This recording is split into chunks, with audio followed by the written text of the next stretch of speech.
welcome to my YouTube channel. My name is Sonia and this is my blog. Hello Sonia. Today's episode of Sunday Sit Down with Sonia, we're talking about rape and sexual assault. And I have my friend Ijoma joining me, and we're just gonna share our experiences with sexual assault or rape. And so, hi Ijoma. Hey, Chica. To introduce yourself really quickly. My name is Ijoma. I'm a woman. So, the first thing that comes to mind really when I think about rape was a quote from I don't know what year this was, but this was when one of those famous men was in the US, one of the famous celebrities, I don't remember which one because there's so many now, was accused of sexual assault. It was either Bill Cosby or Weinstein, whatever. Okay, anyway, Harvey, I think, yeah. I think so. When the Me Too movement was, became massive, and someone had posted and said, there is no such thing as non-consensual sex. It is either sex or rape, because you can't say I am doing breathing swimming and non-breathing swimming. You're either swimming or you're fucking drowning. There's no way to sugarcoat it. So basically, saying that somebody had non-consensual sex is almost like dampening the severity of what happened. Is pandering to the abusers and pandering to the rapists, which we don't want to do that at all. So, and I think that's something that maybe everybody, I don't know, maybe not everybody, but I can say a very high percentage of women can say they have been assaulted in some way. The first thing that came to my mind when I was trying to think of experiences was I was at work. This was I was in the hospital. This was a few years ago. I was in hospital in uniform, scrubs. I wasn't dressed up or made up or anything. I was at work looking all raggedy and crazy and running from one patient to another. And I went to this patient's room, and because he had called for assistance. And I went in there and he said to shut the door, which is normal. People like their privacy. It's a hospital. There's so many people in the hallways and people are coming in and out. And he said to shut the door, and I shut the door behind me and, came closer to ask him, what I could help with. I'm a nurse, just for people. I wasn't just randomly walking around in the hospital. I'm a nurse, so that, I was at work. And I asked him what, he needed help with. And he said, I don't remember the exact words, but it was almost like, wow, you're so sexy. And I was like, excuse me? And he said, turn around, let me see what you're working with. Oh my God. I wanted to just find the closest object and hit this man over the head. Because I was like, I was so confused that I wasn't even sure what to say. But all I said was, sir, that is extremely inappropriate. You cannot talk to me as your caregiver, and you can't talk to me as a woman like that at all. There was no reason. So if people are saying, oh, maybe people are dressing you how you're dressed, I was in freaking all black scrubs, oversized bogo scrubs with a big sweater and what do they call them, running shoes, and my hair is all crazy in the bun. What could I have been doing to attract that kind of attention? It's a problem that doesn't necessarily come from the people that are being assaulted. It doesn't come from them at all. It's not necessarily, but it doesn't come from them. People make the deliberate choice to assault other people. Yeah. That's it. For me, I have a lot of experiences with rape and sexual assault or harassment. The harassment one is standard, sexual harassment everywhere, every day. Actual rape, I've had near rape experiences and I've had actual rape experiences. I shared this with some of my friends and my mom and my family. So the first near rape experience, my mom knew about this too. When it happened, I told her, was this guy that I knew I had known, I don't even know, how did I meet him? I can't remember how I met him, but we were close. He was like my brother. My mom knew him. My dad knew about him. Like my family members knew about him, even if they had never met him. Maybe they would have spoken to him on the phone. I was living in Abuja at that time, and I was a copper when I met him. I can't remember if this happened when I was still a copper or after, but so we were really close. I used to go and stay in his house. How sometimes he would travel, so he'll have me house sit, just make sure like the house is all right or whatever. We were really close. So one time I had moved into my new apartment. He came to see me. He wanted me to come and fix something for him on his phone, or because I was like an IT techie person then. So he wanted me to fix something for him on his phone. And this guy's my brother, so I didn't think anything of it, and I just left the door open for him. I was like, let me quickly jump in the shower before he comes. So I left the door open. So I went in the shower and he got there as I just came out, and I had a towel over me, and this is how this guy just jumped me, pushed me on my bed, and was literally trying to force himself on me. So I really fought him, and I was like, no, I'm not kidding. Like, I don't want this. Like, and I think at this point he was now married, yes, which was the most annoying part, because we've known ourselves all this time. You were not married, you get, and you didn't even try to say, like, try this when you were single. Now that you're married is when you want to come and like, it's just something like, maybe if he was not married, it's maybe something I may have considered. But because I know you're married and I don't want to be that other woman, I was like, no. So, but he was not letting go. He was really trying to open my legs. Like, he was on top of me. And I had to like force myself, like kick him. And then I started screaming and then I yelled at him to leave my house. He left my house. He started calling me, messaging me, trying to beg me. It was a big deal. I told my mom. He will be begging me. And I told my mom, is like, so you told your mom I forced myself on you? I was like, yeah. He's like, she's gonna be thinking of me. I was like, that's not my business, It was a while before we spoke. Finally, my mom just, what my mom told me? My mom was like, you should just forgive him because he doesn't know what he's done. But just forgive him for your own sanity, for your own self, so you can move on from it.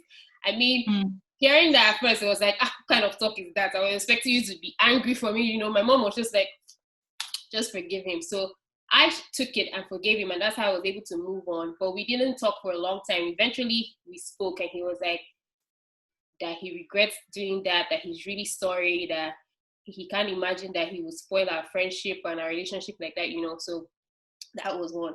And the actual rape situation, this guy kind of like, we went out to drink, and he took me to I said I needed to pee. Now I was like, his house was closer to the place we went to for drinks in one of those Abuja gardens. But my house was also not very far from the place. I was like, you can just take me home, I'll pee at home. He's like, oh no, his house is just right around the corner. I can pee quickly. I went to his house to pee. He now said I should pee in his room because he lives with his brother or whatever. So I should go to the bathroom in his room to pee. So I went to the bathroom in his room to pee. As I came out, let's go now. The door was locked. And it was dark, there was no light. And then this guy pushed me to the bed.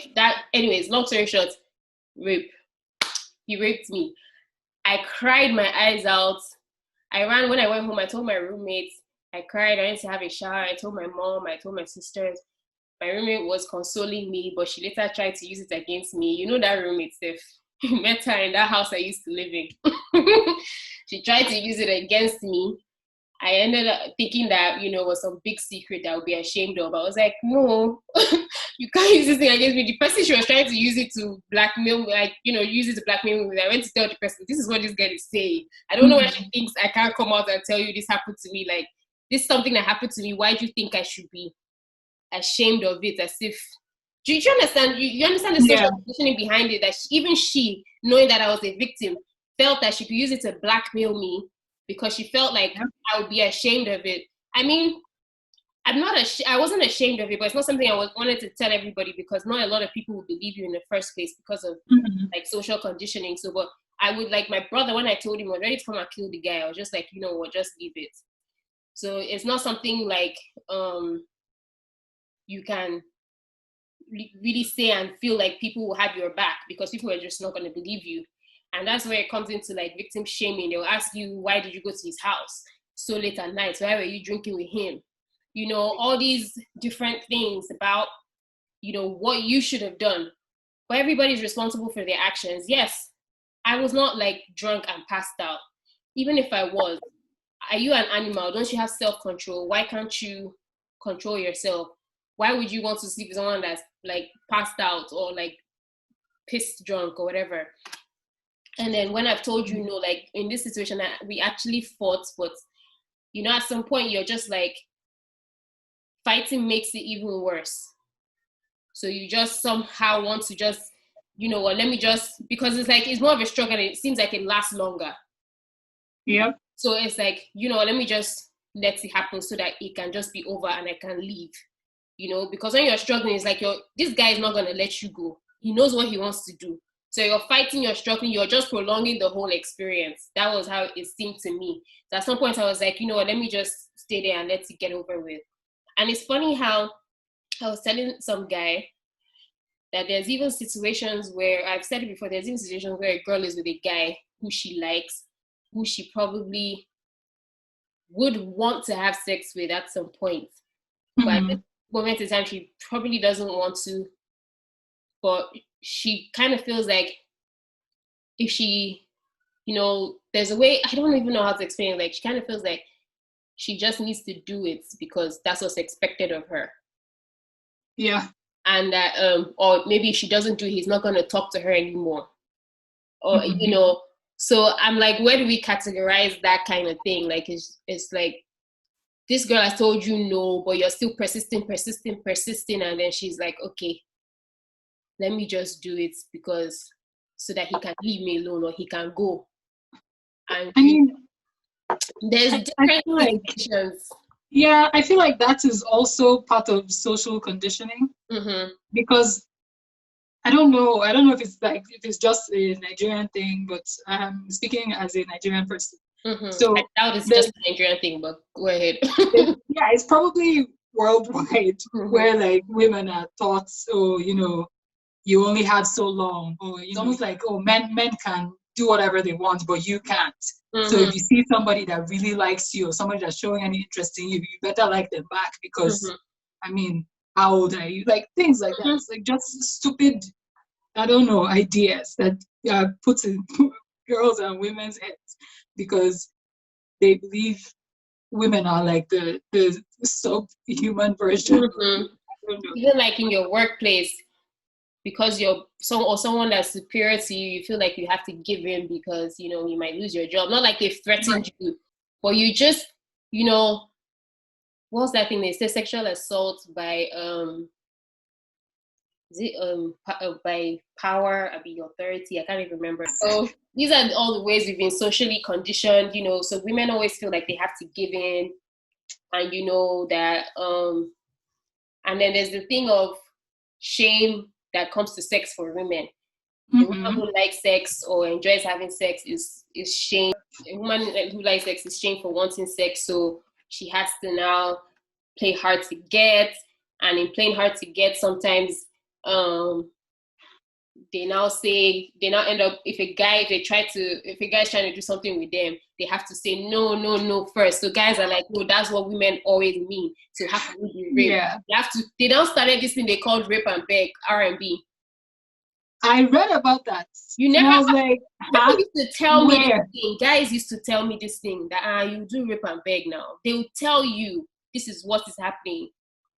Rape and beg. It was the R&B. That's what it's called. It was a you just because they felt like the girl was playing hard to get. So it would be a laughing matter. She so now rape and beg her and tell her sorry now later.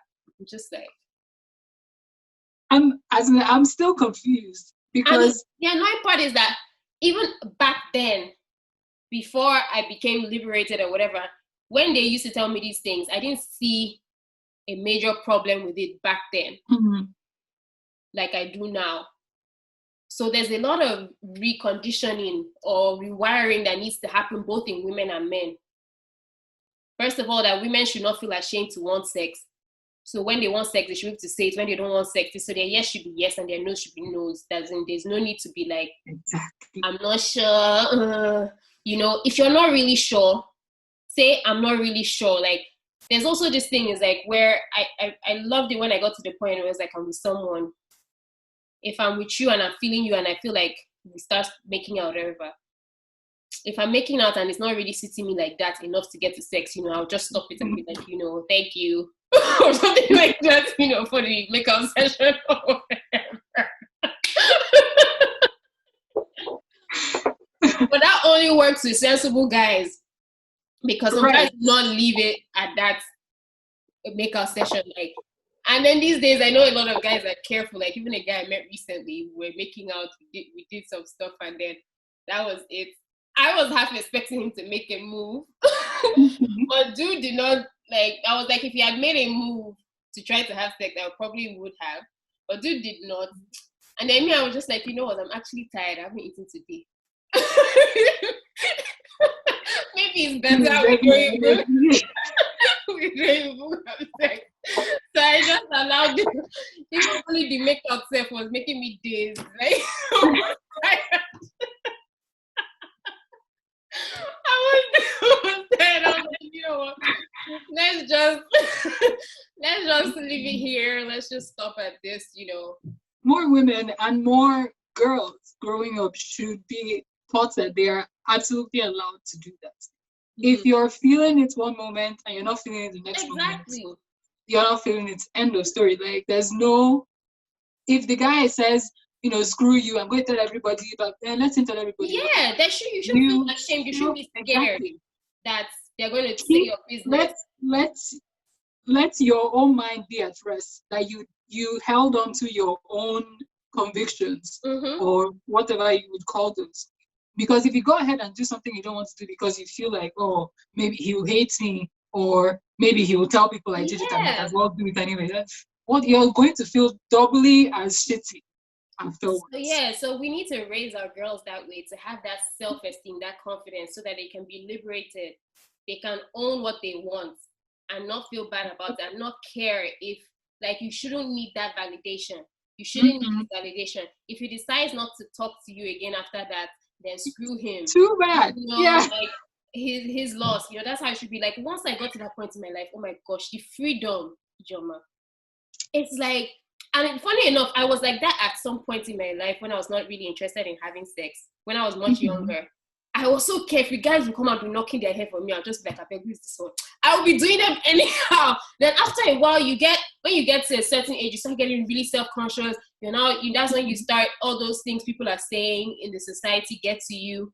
You now start letting it get to you, and then you now don't assert yourself like you should.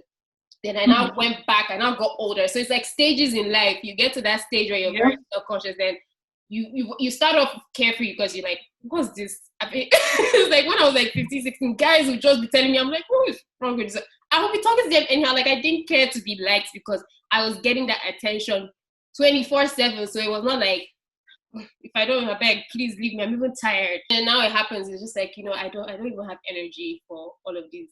I don't. Maybe I would have cared if somebody liked me. I don't even know if there was any point in my life when I cared if people liked me. I don't know. Maybe I did. Maybe I didn't. I don't remember that time. I remember this one. It was like I think it was like a summer. One random summer. Like, I was hanging out with these people that I had known my entire life. I had known them, like, it was like a family. It was a family, but like they had like friends that were also like family. So I was hanging out with all of these people, and then one of the guys had, I guess, tried to get with me or whatever, and I said no because I didn't like him. Like, I saw him as family. Like, I was not interested in whatever it was that he was proposing. And I guess he vexed because I said no. And he started telling everybody that everyone in that group has passed me around. And like, I've had sex with all the guys and blah, blah, blah, blah, blah.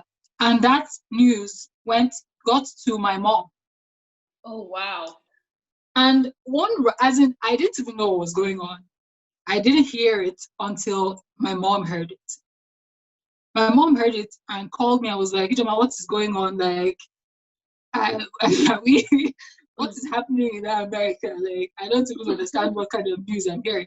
And so I traced it back from where she heard it from to where that person heard it from, where that person heard it from, heard it from, back to this dude. And I was just like, you know what? Screw you. You can tell everybody that I am a prostitute and I walk around the street naked and just have sex with randos on the street. I honestly do not care. As in, that I refused you is paining you so badly that you just even if I was a prostitute, I'm not ashamed that I'm sexually active. Like I am not. So if you think that if that's the angle you're coming from, oh my god, she'll be so ashamed that people will know that she has had sex. I'm not sorry. So you can do whatever you want. I'm not one of those people that you tell, oh my god, you've had sex, and I'll be so terrified and crying. Oh my god, don't tell anybody. Even guys, they have the pressure because of the social conditioning to always brag about having sex with someone. Right. So sometimes it makes them want to force the sex when they should just let it go. It's like, okay, I need to go and say that I've had sex with this person. Maybe they can be like their mates that lie. But no, some of them will not go and lie and say they had sex with you. Instead, they will come and try and force it. Actually try and and force it. And there's another thing of because I had this discussion with a guy friend as well. It's like it's a slippery slope that because this thing of girls having to play hard to get. Like, so how do you know when the girl is playing hard to get or not? I was like, you know what, dude? For you to be on the safe side, first of all, you shouldn't just be pressed for sex. Don't be pressed for sex. No. That could be so much easier. Like, don't be pressed for sex. I heard someone saying on social media, prostitute is cheap. Prostitute is not plan B because you can also go and rape the prostitutes. Exactly. So prostitute, that's another thing people don't understand. Because a prostitute is a sex worker, they feel they cannot be raped. Guys, prostitutes can be raped. If they don't want to have sex with you, whether you're paying them or not, you're raping them. If you've agreed on something to do and they say no, or you want to now do extra, that's rape, that's sexual assault. Going back to it, I told him to be on the safe side. If the girl is fronting or supposedly playing hard to get, your best bet is just to leave her alone. It's better she goes and says you're a weak man, that I don't know what's up, than for her to come and later call you a rapist. Exactly. Like, so I don't know if people don't think about that. People say, oh, maybe she's just, I don't know what they call it, whatever. She's making shakara. She's doing whatever, so that I'll beg her. It's like, dude, if you have to go to that extent, there are other women. Please just go to. And I think we need. It cannot be that serious. Even though there's supposed to be like a lot of reconditioning, rewiring of both men and women, I think it needs to start with the men. First of all, if you can tell yourself no, like get yourself out of this situation by if you're not sure of what she's saying, if the signals seem mixed, then you say no. Exactly. Just leave it. Like once they can get that in their head, that anytime it's not like she's not so enthusiastic, she's not pretty much jumping you and ready to devour you. If it's not so yes like that in your face, then they say no. Once they can get that into their skulls, even the women that supposedly play hard to get will start asking for what they want when they will figure out that men are like not working anymore. Yeah, this thing is not working anymore. Like these men are actually leaving me alone when I say no, and they'll be going home with pink lips. So the female version of blue balls will be going home with pink lips. By the time they go home with like 15 pink lips, they will know themselves. And then so this is what needs to happen. It needs to start with the men because they're the aggressors pretty much. So they need to start, like, it's not the victims. They need to start.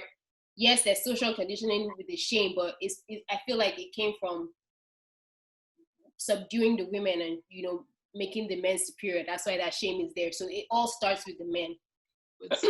This is somebody that like my family knows, my circle of friends know. It ended up fine. We were like we're in the same city at the same time, but he was staying with a family member, and I was in a hotel as I was on vacation. And he came to see me in the hotel. And this was like at night. So, we had been around during the day, gone around, done whatever. And then at night, I got back to the hotel and he came over and he's, we're hanging out and gisting and there were drinks and, there was food and time to go to bed now. I was like, okay, well, I'm going to bed. So I started getting ready to go to bed. And he was like, that he's been drinking. He doesn't know if it's safe for him to drive. And I was like, I mean, you can stay here. This was like somebody I was tight with. Mm-hmm. So I was like, you can stay here. But I mean, I'm sleeping, Sha. So if you're ready to sleep, you to sleep. There was only one bed. It was a king bed. I was not uncomfortable sleeping on the same bed. Mm-hmm. So lie down and sleep. I had actually fallen asleep as I was gone. Mm-hmm. And I started feeling hands. And I was like, excuse me, what is going on? and he was like, that he just really finds me so attractive. And I was like, no. No. Mm-mm. As I put on the light, I was like, let us be looking at ourselves in our eyes as I'm telling you this thing. We're not going down that road. No. And he was like, oh, he understands. He's sorry. He's sorry. And I was like, I would kick you out, but you are drunk. Maybe you guys sleep in your car or something. But I'm just telling you now that I have my phone in my hand. If you touch me again, I will call 911. And then don't touch me. He's so sorry, blah, blah, blah, blah. And then he slept. And I was like, okay, this could have ended badly. But, well, I guess. A bit sensible. Yeah. I was like, this guy was drunk. Anything. He could have said, oh, I was drunk. I didn't know what I was doing. Or whatever could have happened.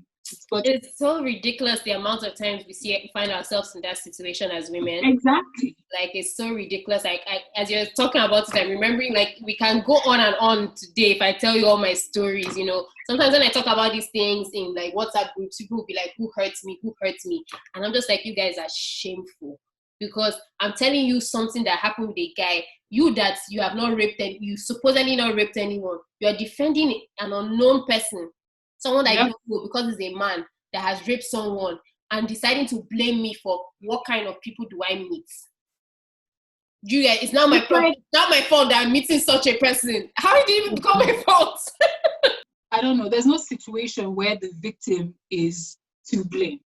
If you tell me, oh, we were in the middle of, making out and blah, blah, blah, and then all of a sudden she didn't want to do it again.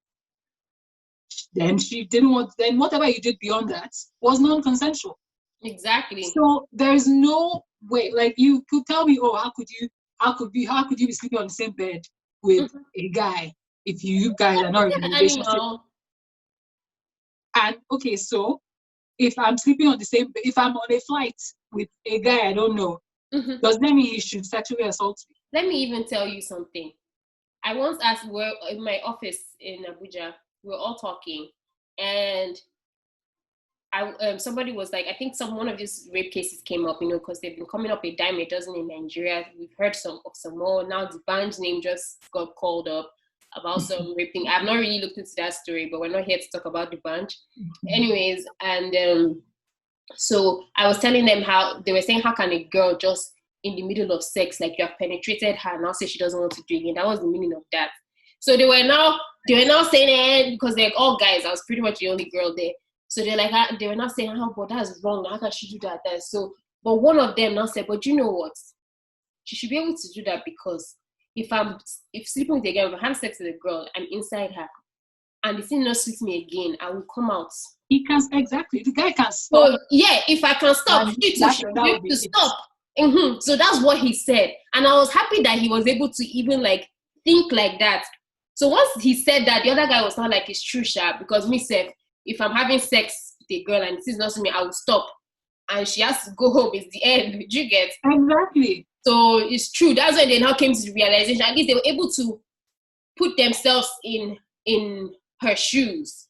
They're able to, look at that thing or do what others want them to do to you. Like, if I don't want this, she should be able to say she doesn't want this. If I can stop it in the middle, she should be able to withdraw consent in the middle. She may have consented at first, and then all of a sudden maybe something happens and she's not feeling it again.